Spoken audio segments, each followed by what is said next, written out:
Okay, my complaint about the river shelter here is I was assigned a bunk next to a guy who snores really bad.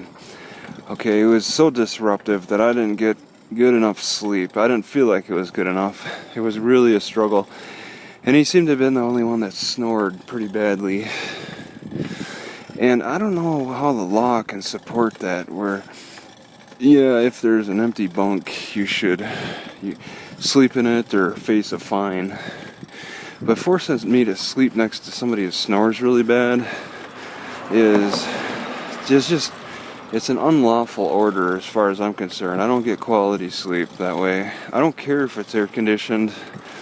You know, I still need other conditions to be met to have a good quality sleep. Okay, and they're not being met with the guy that snores. All right, so I'm not willing to work with that. They said that I could meet with a case manager in an hour, but he says it's pretty full. And to move people around like that, I mean, why inconvenience someone else to sleep next to that loud snoring guy? So this law is stupid, in my opinion. I shouldn't have to be forced to sleep next to snorers when I got a car I can sleep in. All right, I can provide security for my car, and I can get more peaceful sleep. I mean, I can sleep next to the trucks. That's more of a consistent noise, more of a consistent white noise, as opposed to somebody who sounds like they're choking to death at times. You get quietness and then a choking sound. The dude suggested wearing headphones or earphones, but that just causes rashes.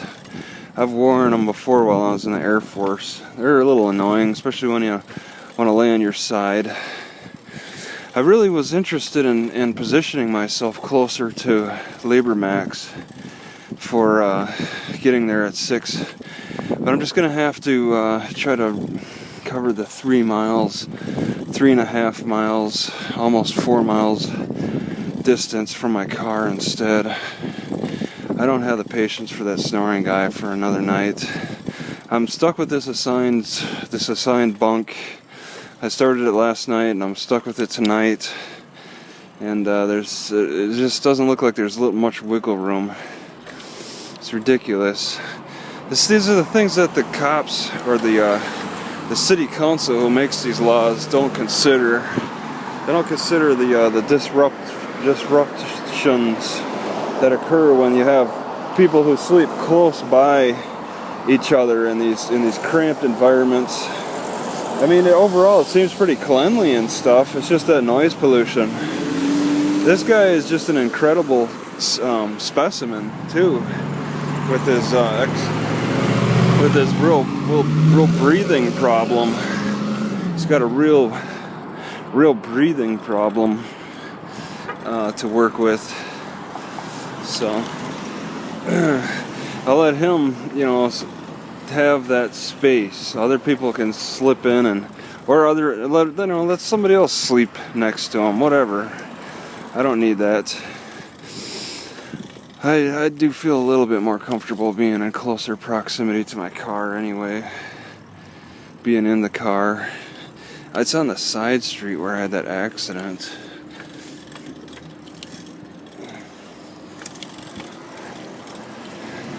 So I'd like to move it off that side street tonight and back in the Flying J's overnight. Then I'll move it back into the parking lot in the morning and take off as early as I can. But yeah, that proximity would be nice, but it's not worth the disrupting noise. It's just not worth it. It's frustrating. I know.